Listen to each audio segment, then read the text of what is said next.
क्या भारतीयों की जान की कीमत पहले अमेरिका नहीं लगा रहा था, अब रूस भी नहीं लगा रहा है? सवाल इसलिए क्योंकि हाल ही में आप सभी के सामने मैंने एक विषय रखा था, संभवतः आपकी नजरों से निकला हो ना निकला हो।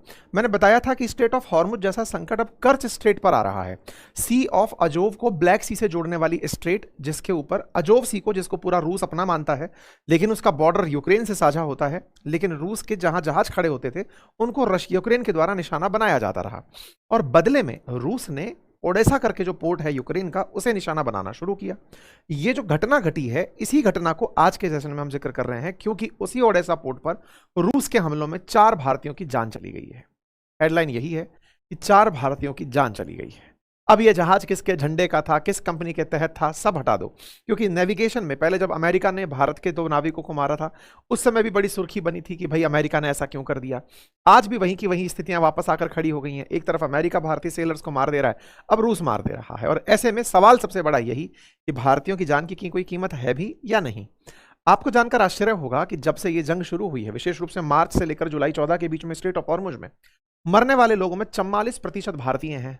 जो सेलर्स यहां पर जिनको मौत हुई, उनमें से 44% भारतीयों की मौत हुई। 16 में से 7 भारतीय सेलर्स मारे गए। हालांकि प्रधानमंत्री के द्वारा इस विषय को जब ट्रंप के सामने उठाया गया, तो ट्रंप ने कोई ऐसा आश्वासन नहीं दिया था। हाँ भाई, ध्यान रखेंगे टाइप से कह दिया गया कि हाँ ये टफ जॉब है, इसमें चैलेंजेस आते हैं, जॉब को टफ बताकर कह दिया गया। ये नहीं कि भारतीय सीफेरर्स हैं तो उसका क्या करेंगे। तो अल्टीमेटली क्या कर रहे हैं हम? भारत सरकार कुछ कर रही है या रूस को जिम्मेदार ठहराया गया है? अमेरिका तो चलो आपके साथ में शत्रुता निभा रहा है, रूस तो मित्रता निभाता है। क्या उसको कुछ बोला? जानकर आप आश्चर्य करेंगे रूस का बयान। रूस ने कहा है कि कोई भी दुश्मन के साथ अगर व्यापार कर रहा देश होगा और हमें लगा कि वो आर्म एंड एम्यूनिशन ले जाकर के बेच रहा है, तो हम उसको निशाना बनाएंगे। वास्तविकता इस जहाज के ऊपर अभी तक कहीं किसी को यह नहीं पता है कि इसने किसी प्रकार से असलहा बेचा था या असलहा ट्रैवल किया था, लेकिन हालात आपके सामने हैं। लगभग 20 लोगों की यात्रा इस जहाज पर हो रही थी, उनमें से 4 भारतीयों की मौत हुई है, लगभग 10 लोग सुरक्षित बचा लिए गए हैं। तो चलिए इस घटना का जिक्र करते हैं, समझते हुए कि अमेरिका हो या रशिया, हर जगह भारतीयों को ही बनाया जा रहा है निशाना। और ऐसे में भारतीयों का निशाना और उनके परिवारजनों का जो दर्द है, वो समस्त भारतीयों को एक एहसास तो जरूर करा रहा है कि हम भारतीय अब लाचार हो गए हैं, या हम संख्या में इतने हो गए हैं कि हम कहीं भी गोला गिरे हम मर जाते हैं।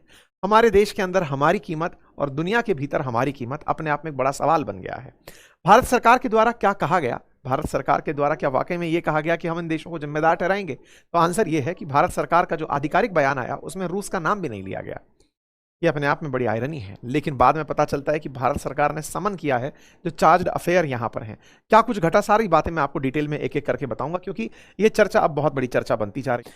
साथियों, यूक्रेन के ओडिशा पोर्ट से कार्गो जहाज जिसका नाम था एमवी गोल्डन लियो, वो रविवार को रवाना होता है और उस पर 4 भारतीयों की मौत हो जाती है। कहा गया कि इसमें से 17 लोगों में से 8 क्रू मेंबर को सुरक्षित बचा लिया गया था। ये वो तस्वीरें हैं जिसके ऊपर हमले के, जहाज पर हुए हमले की तस्वीरें जो आपके सामने वीडियो के माध्यम से दिख रही हैं। काला उठता धुआं बता रहा है कि इस जहाज पर भीषण हमला हुआ है। जानकारी के अनुसार इस पर 3 मिसाइलें दागी गई। मिसाइलें रशिया के द्वारा दागी गई थी। सवाल है ये एमवी गोल्डन लियो कहाँ है, क्या है? तो जानकारी के अनुसार 19 जुलाई को ये एमवी गोल्डन लियो नाम का जो जहाज है, ये ओडेसा नामक पोर्ट से रवाना हुआ था और निकलते ही इसके ऊपर मिसाइल हमला हो गया।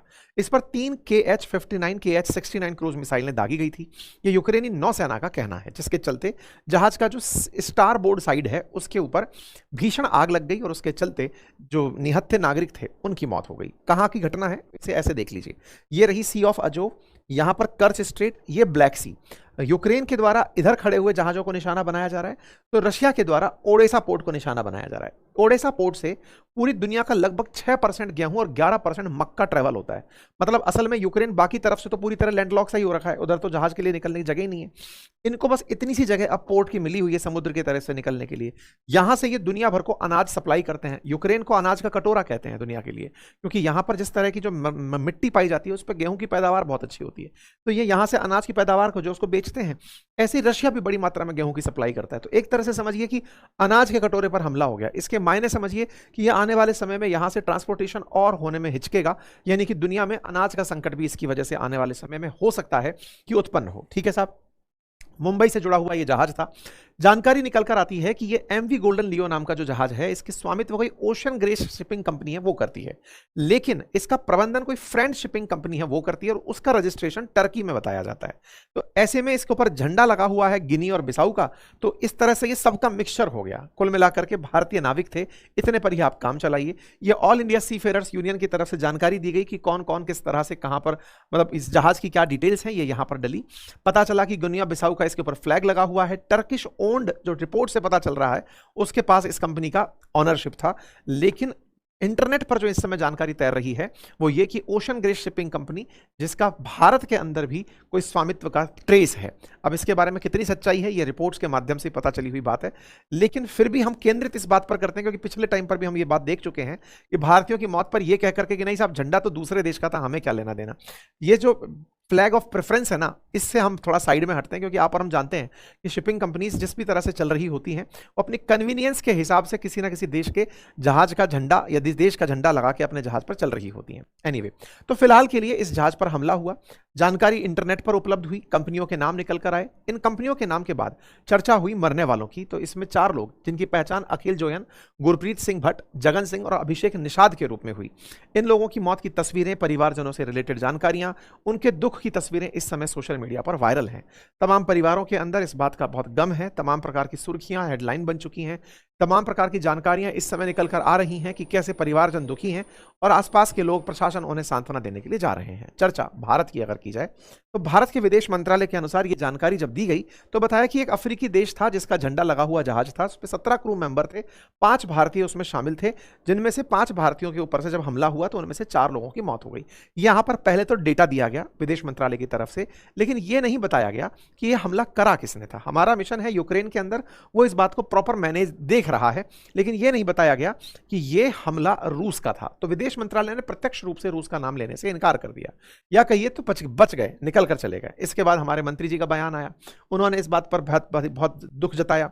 इसके बाद में विदेश मंत्रालय की तरफ से जो रूस के चार्ज्ड अफेयर हैं, राजदूत कहा जाए जिन्हें, प्रभारी राजदूत जिन्हें कहा जाए, उन्हें समन किया गया और समन करके भारत का जो पक्ष है वो उनके सामने रखा गया। तो रशियन चार्ज अफेयर हैं व्लादिमीर लेदनोव, इन्हें कल बुला करके समन करके अपना पक्ष बताया गया। अपने पक्ष के बाद में ये हेडलाइन निकल कर आती है कि रशियन चार्ज अफेयर को भारत ने बुलाया और उन्हें अपनी बात कही। तो उसका क्या रूस की तरफ से जवाब आया? बिल्कुल आया। रशिया ने कहा कि हम दिल्ली के साथ लगातार संपर्क में हैं, लेकिन साथ में ये भी कहा कि हम संपर्क में तो हैं, लेकिन रूस की तरफ से उन जहाजों पर हमले जारी रहेंगे जिनमें यह दावा किया जाता है कि वो यूक्रेन को हथियार, गोला बारूद या अन्य कोई सैन्य सामग्री पहुंचा रहे हैं। तो रूस ने इस बात पर अपनी तरफ से एक तरह से साफ कह दिया, जबकि इस जहाज पर अभी कोई इस बात की जानकारी नहीं निकली कि इस पर वेपन जा रहे थे, लेकिन इनका कहना है हमें लगेगा कि वेपन है तो हम हमला कर देंगे। ये क्रेमलिन की तरफ से जवाब था। सवाल वहीं की वहीं खड़ा है, क्या व्यापारी जहाज अब सुरक्षित हैं? क्योंकि अब तक सेना के जहाजों को निशाना बनाया जाता था, लेकिन अब शायद वो नहीं दिख रहा है। मैंने इसीलिए आपको सी ऑफ अजोव के मामले को हॉर्मुज जैसा घमासान कहकर एक टाइटल में डिस्कस किया था और कहा था कि सी ऑफ अजोव पर अब असल में रशिया और यूक्रेन लड़ रहे हैं, जिसके चलते ब्लैक सी से होकर के निकलने वाला जो अनाज है उस पर संकट होगा और उसका निशाना आपने ओडिशा के अंदर बनते हुए जहाज को देख लिया है। भविष्य में क्या हो सकता है देखिए, एक तरफ स्टेट ऑफ हॉर्मुज, दूसरी तरफ स्टेट ऑफ मलक, ये बाबे मंडल जिसके थ्रू अभी हूतियों ने हमले किए हैं, और अब कर्च स्ट्रेट। तो एक तरफ तेल का संकट और एक तरफ खाद्यान्न का संकट। तो आने वाले समय में दुनिया के अंदर वैश्विक रूप से महंगाई बढ़ सकती है, क्योंकि अल्टीमेटली तेल महंगा, अनाज महंगा, सब तरह की दिक्कतें दुनिया के अंदर आ सकती हैं। अनाज आपूर्ति पर दबाव पड़ सकता है, लेकिन सवाल वहीं की वहीं खड़ा है, हम क्या कर रहे हैं? हमसे मतलब हम भारतीयों का क्या स्टैंड है? हम भारतीय क्या कर रहे हैं? भारत सरकार अपने लोगों के लिए क्या कर रही है? तो पहला जवाब तो ये निकल कर आया कि भारत सरकार ने अपनी तरफ से जो सीफेयरर्स इस तरफ से हॉर्मुज से होकर निकलते हैं उनसे कहा कि भैया इधर से जहाज मत जाओ, मतलब जिधर पे हमले हो रहे हैं उस रास्ते को छोड़ दो, बदल दो। हम आपकी सुरक्षा तो खैर नहीं कह पाएंगे, क्योंकि उन दुनिया के देशों को लगता है कि किसी में आतंकी जा रहे हैं, किसी में वेपन जा रहा है, हमने हमला कर दिया है। तो अब बेहतर है कि आप ही इन रास्तों से निकलना बंद कर दें। क्या आपको यह वाकई में जवाब ऐसा लगता है जिसे मानना चाहिए? क्या भारत को रूस के साथ किसी तरह की वार्ता रखनी चाहिए? क्या भारत को अमेरिका के सामने पक्ष रखना चाहिए? अल्टीमेटली भारत को क्या करना चाहिए? कमेंट बॉक्स में अपनी राय जरूर